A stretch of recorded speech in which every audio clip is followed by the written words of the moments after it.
Welcome back to the Tale of Despereaux. We're going to see today if Despereaux is going to be the knight in shining armor.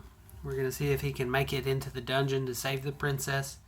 Roscuro and Miguerisao have an evil plan hatched and kidnapped the princess.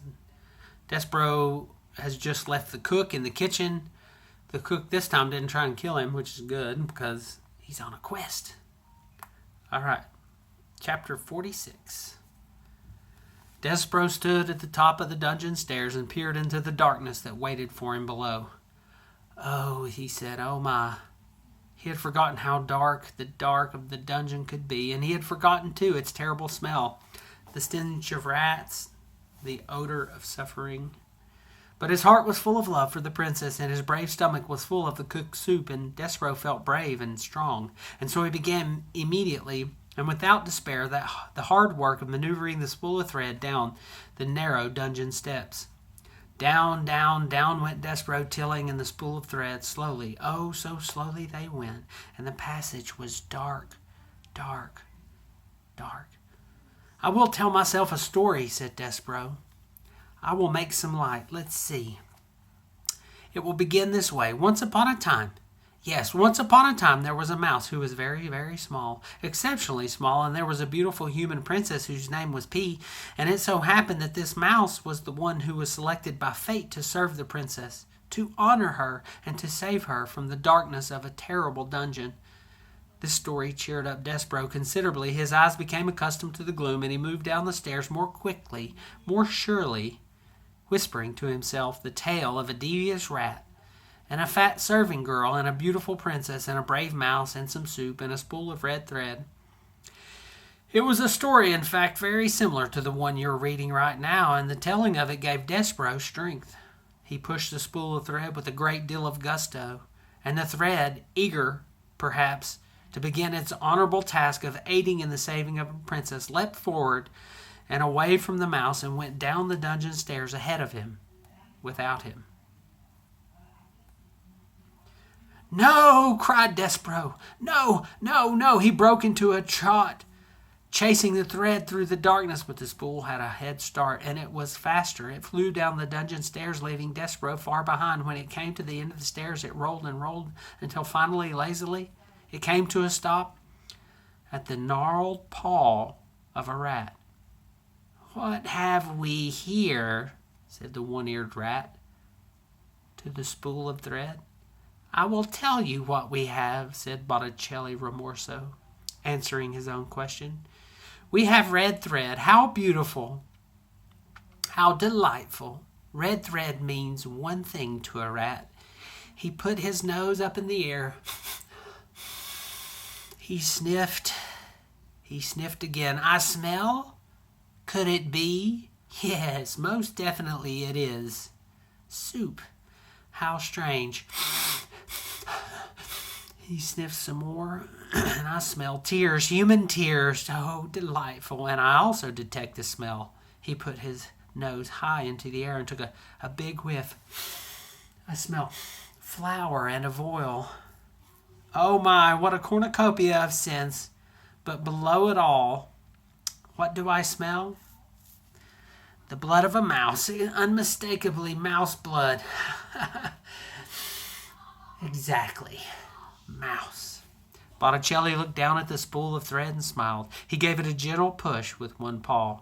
Red thread, yes, exactly. Just when you think that life in the dungeon could not get any better, a mouse arrives. I'm going to tell you, Botticelli gives me the creeps. Despereaux, this is chapter 47.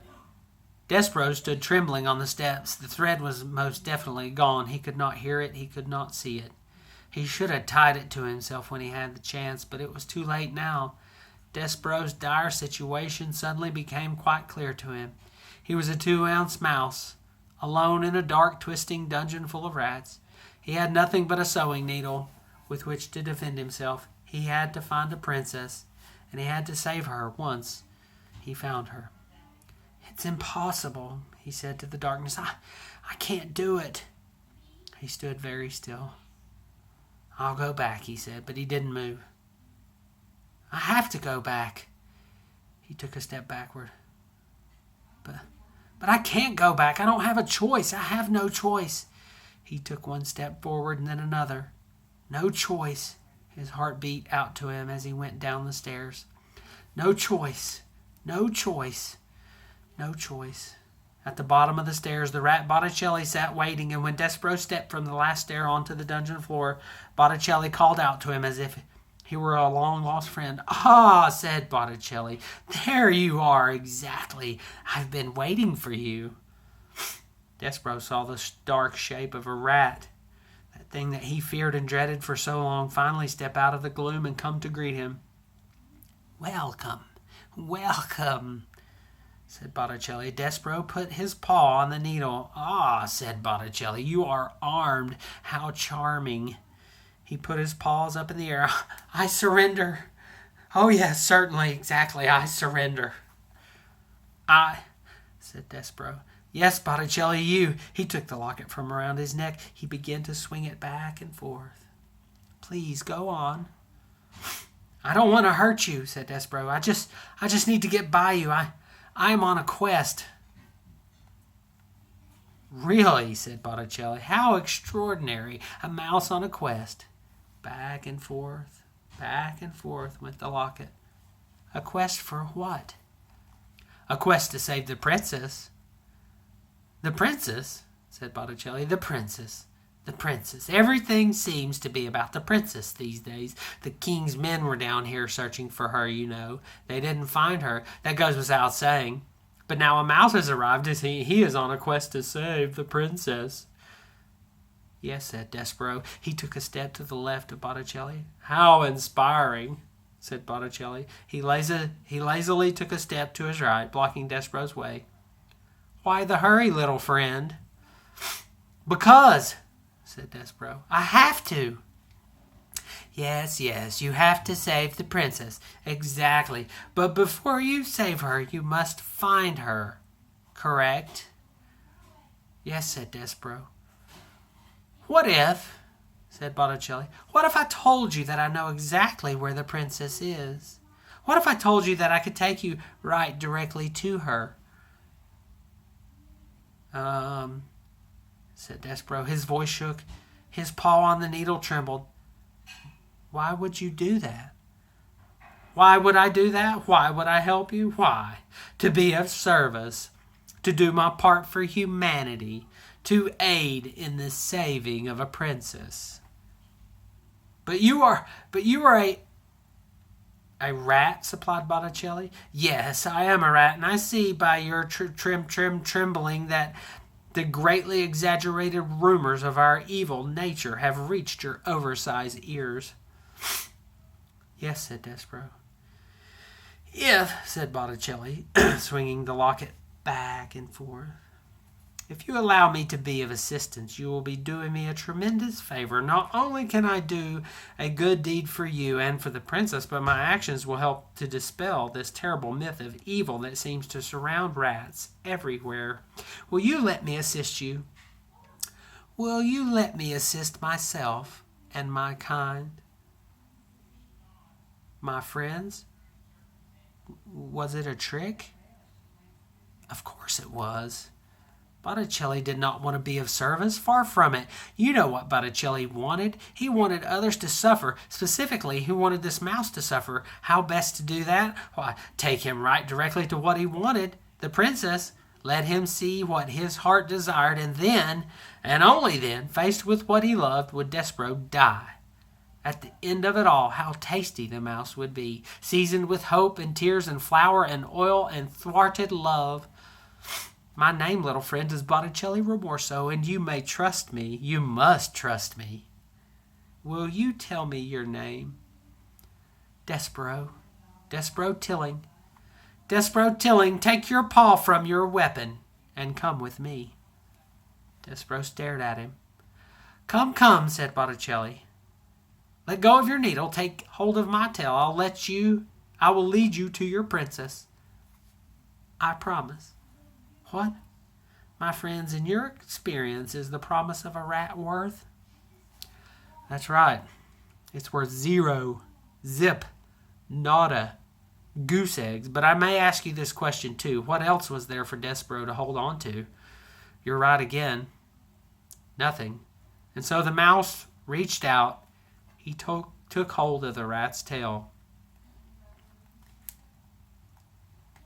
Chapter 48. Have you ever had hold of a tail of a rat? At best, it's an unpleasant sensation, scaly and cold, and similar to holding on to a small, narrow snake. At worst, when you're dependent upon a rat for your survival, and when a part of you is certain that you're being led nowhere except to your death, it is a hideous sensation. Indeed, to have nothing but a rat's tail to cling to. Nonetheless, Despereaux held on to Botticelli Rimorso and the rat led him deeper and deeper into the dungeon. Despereaux's eyes had by this point adjusted quite well to the darkness, though it would have been better if they had not, for the things he saw made him shiver and shake. What did he see? He saw the floor of the dungeon was littered with tufts of fur, knots of red thread, and the skeletons of mice. Everywhere there were tiny white bones glowing in the darkness, and he saw, in the dungeon tunnels through which Botticelli led him, the bones of human beings too, grinning skulls, delicate finger bones rising up out of the darkness and pointing towards some truth best left unspoken. Despereaux closed his eyes, but it didn't help. He saw as if his eyes were still open, wide. The bones, the tufts of fur, hair, the knots of thread, the despair. Ha ha, exactly. Botticelli laughed as he negotiated the twists and turns. Oh, yes, exactly. If what was in front of Despereaux was too horrible to contemplate, what followed behind him was perhaps even worse. Rats. A happy, hungry, vengeful parade of rats, their noses up in the air, sniffing. Here's a picture of Botticelli leading Despereaux into the dungeon, further deep into the darkness. "Mouse!" sang out the rat joyfully. "Yes, oh yes, mouse," agreed another, "but something else too." "Soup!" called out another rat. "Yes, soup," the others agreed. "Blood," sang a rat. "Blood," they all agreed together, and then they sang, "Here, mousie, mousie, mousie, here, little mousie." Botticelli called out to the other rats. "Mine," he said. "This little treasure is all mine, gentlemen and ladies. Please, I beg you, do not infringe on my discovery." "Mr. Rimorso," said Despereaux. He turned and looked behind him and saw the rats, their red eyes and their smiling mouths. He closed his eyes again. He kept them closed. "Mr. Rimorso," he shouted. "Yes," said Botticelli. "Mr. Rimorso," said Despereaux, and he was crying now. He couldn't help it. "Please, the princess." "Tears," shouted the rats. "We smell tears, mousie, we do." "Please," shouted Despereaux. "Little friend," said Botticelli, "little Despereaux Tilling, I promised you, and I will keep that promise." The rat stopped. "Look ahead of you," he said. "What do you see?" Despereaux opened his eyes. "Light," he said. "Exactly," said Botticelli. "Light." And with that, we'll stop right there and have to wait till next part to find out what happens. Botticelli has taken Despereaux deep into the dungeon. He promises to help Despereaux, but I'm not sure we can trust the rat. He seems kind of mean and nasty. All right, we'll see you next time.